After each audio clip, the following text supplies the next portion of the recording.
များကိုအပြစ်တင်တာသူများကိုကဲ့ရဲ့တာဟာကိုယ့်ပေါ်မှာပြန်ပြီးတော့ကြာရောက်တတ်တယ်ကြီးမားတဲ့အပြစ်တစ်ခုပြန်လေကိုကြောက်ဒါကိုအလွန်တတိထားเสียကောင်းလောကလူတွေဟာအပြစ်တင်တာလဲလွယ်လွယ်ကူနဲ့လုပ်တတ်တယ်ကဲ့ရဲ့တာလဲလွယ်လွယ်ကူနဲ့လုပ်တတ်တယ်မြတ်စွာဘုရားသခင်ကိုရမြတ်ရဲ့အဆုံးအမကိုဒီနေရာမှာမှတ်သားသင့်တယ်ပေါ့ဒါနေ့စဉ်ဘဝမှာအရေးကြီးတယ်ပေါ့လူတိုင်းလူတိုင်းရဲ့နေ့စဉ်ဘဝမှာနှုတ်ကိုစောင့်စည်းခြင်းဆိုတဲ့နှုတ်ကိုစည်းကမ်းချက်ထားတာအမတန်မှတန်ဖိုးရှိတယ်လူလောကမှာလုံနေကြတာနှုတ်နဲ့ပြောတာရဲ့ကိုယ်တည်းလက်ရောက်လှုပ်တာရဲ့ဒီနှစ်ခုပဲရှိတယ်အဲ့ဒီလိုနှုတ်နဲ့ပြောကိုယ်တည်းလက်ရောက်လှုပ်တာဟာအမှားယွင်းမရှိအောင်တတိထားပြီးတော့ဆောင်ရွက်ကြရမှာဖြစ်တယ်ပြစ်တင်မှုကဲ့ရဲ့မှုနဲ့ပတ်သက်ပြီးသူတစ်ပါးရဲ့အပြစ်ကိုရှုမြင်တဲ့ဟာရှုမြင်တိုင်းကောင်းသလားကဲ့ရဲ့တာဟာကဲ့ရဲ့တိုင်းကောင်းသလားလို့ဆိုမကောင်းတာတွေအများကြီးနော်မကောင်းတာတွေအများကြီးမြတ်စွာဘုရားကဟောထားတယ်ပရဝိဇ္ဇာနုပတိတ္တသူတစ်ပါးအပြစ်ကိုရှုမြင်တတ်တဲ့ပုဂ္ဂိုလ်လောကလူတွေဟာကိုယ်နဲ့ပတ်ဝန်းကျင်မှာကြည့်ဘယ်သူကပြင်ဘာလှုပ်တာပဲဘယ်သူကပြင်ဘာပြောတာပဲဆိုပြီးတော့တစ်ဖက်သားကိုက blame လုပ်ဖို့ပဲစဉ်းစားတယ်ညာနော်ကိုယ့်ကိုယ်လည်းအဲ့ဒီအကျင့်စရိုက်ရှိမယ်ဆိုရင်ဒီအကျင့်စရိုက်ကိုပြုပြင်ဖို့လိုအပ်တယ်ပေါ့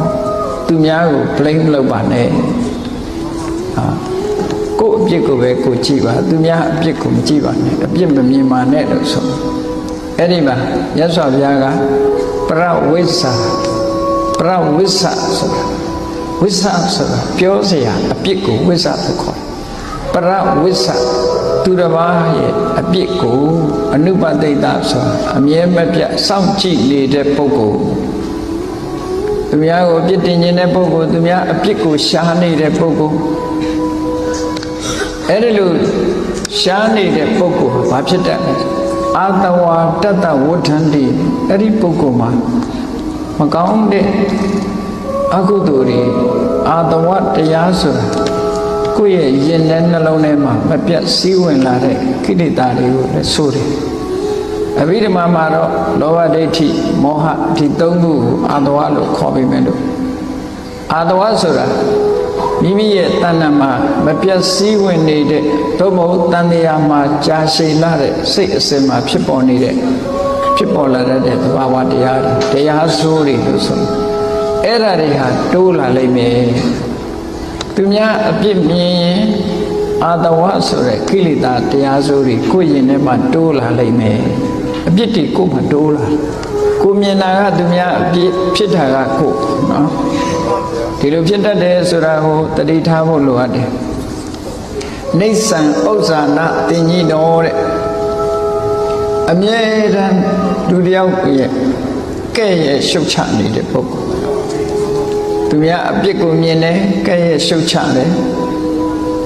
အပြစ်မြင်ခြင်းနဲ့ကဲ့ရဲ့ရှုတ်ချခြင်းဆိုတာတွဲဖက်ပြီးတော့လာတယ်ဒါကြောင့်မို့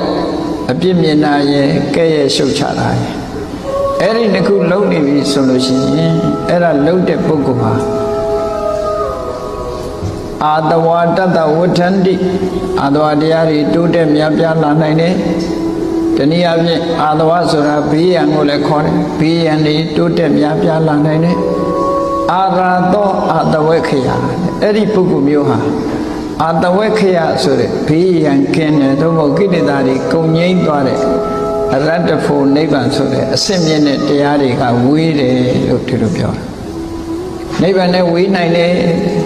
အမတ်တမဲ့မလုပ်ဖို့မိမိရဲ့နှုတ်တွေကိုစောင့်စည်းဖို့ဆိုတာဒါကြောင့်မို့လို့သူများအပြစ်ကို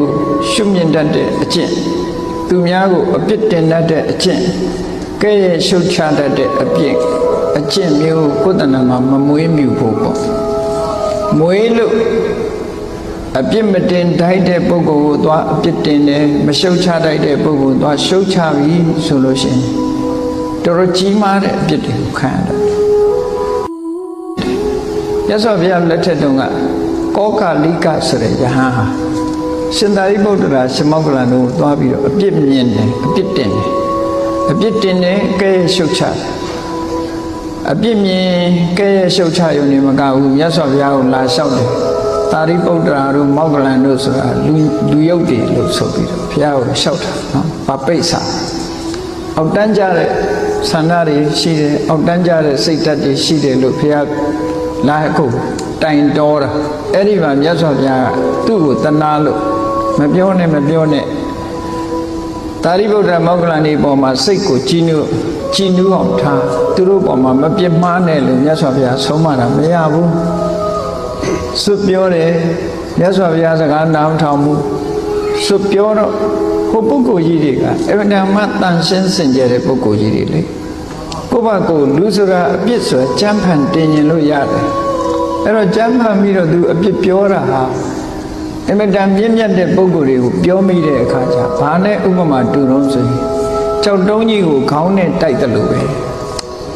ကြောက်တုံးကြီးကိုခေါင်းနဲ့ဆောင်းတယ်လို့ပဲကိုယ်ပဲခံရအဲ့ဒီကောကာလိကယဟန်ဟာမြတ်စွာဘုရားစကားနားမထောင်မဲနဲ့ဘုရားရှိခိုးထလဲသွားရောဇေယွန်ကျောင်းပေါက်လဲရောက်တဲ့အခါမှာခန္ဓာကိုယ်မှာရှိတဲ့တကိုယ်လုံးကကိုယ်ကာယမှာအဖုတွေအပိတ်နေထလာလိုက်ပြီးတော့အဲ့ဒီနားမှာပဲလဲနေချက်ချင်းကြီးပဲတကူလုံးအဖုတွေပိတ်နေထားခုခေတ်ဆရာဝန်အနေနဲ့တွေ့ရင်တော့ဒါအလားချစ်ဖြစ်တာလို့ပြောကောင်းပြောလိုက်မယ်အဲ့မှာ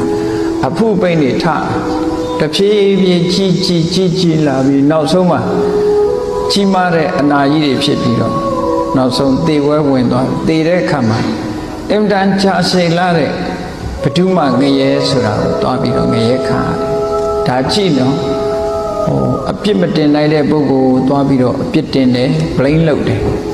မရှုတ်ချတိုက်တဲ့ပုဂ္ဂိုလ်ကိုသွားပြီးတော့ရှုတ်ချအဲ့ဒီအကုသိုလ်ဟာအလွန်ကြီးမားတဲ့ပုဂ္ဂိုလ်လိုက်ပြီးတော့အလွန်ကြီးမားဒါကြောင့်မြတ်စွာဘုရားကဆုံးမတာအဲ့ဒီဆုံးမကိုဘုန်းကြီးတို့တွေမှတ်သားနာယူထားဖို့လိုအပ်တယ်ဒါကိုယ့်ရဲ့နေ့စဉ်ဘဝမှာအလွယ်လွယ်နဲ့လုံးမိတတ်လို့ပြောပရဝိဇာနုပတိတ္တနေသံဥဇာနတေညိနောအာတဝါတတဝဋ္ဌန္တိအာရသောအာတဝခေယသူများကိုအပြစ်တင်တတ်တဲ့ပုဂ္ဂိုလ်ကဲရဲ့ရှုတ်ချတတ်တဲ့ပုဂ္ဂိုလ်ဟာအာတဝါတရားတွေသာဖြစ်ပွားပြီးအာတဝါတရားချုပ်ငြိမ်းရာအရတ္တဖို့နိဗ္ဗာန်ဆိုတဲ့ထူးမြတ်တဲ့တရားဓမ္မတွေကကင်းဝေးလိမ့်မယ်လို့မြတ်စွာဘုရားတတိပေးထားတယ်နော်ဒါကြောင့်မို့လို့အကျိုးမရှိတဲ့အလုပ်မလုပ်မိအောင်အကျိုးမရှိအောင်လည်းမကဘူးအပြစ်ကြီးတဲ့အလုပ်မျိုးမလုပ်မိအောင်ဘုန်းကြီးတို့တွေတည်တည်ထားပုဂ္ဂိုလ်တို့တယောက်ဆိုတာအပြင်ပန်းကကြည့်လို့မရဘူးအပြင်ပန်းကကြည့်ပြီးတော့ကဲ့ရဲ့ပြစ်တင်ပြီးလို့ရှိရင်ထိုပုဂ္ဂိုလ်ရဲ့အတွင်းအနှစ်မှရှိတဲ့အရေးချင်းကိုမသိသည့်အတွက်ကြောင့်အတွင်းအနှစ်မှမြင့်မြတ်တဲ့ပုဂ္ဂိုလ်ဆိုလို့ရှိရင်ဒုက္ခရောက်သွားနိုင်တယ်ပေါ့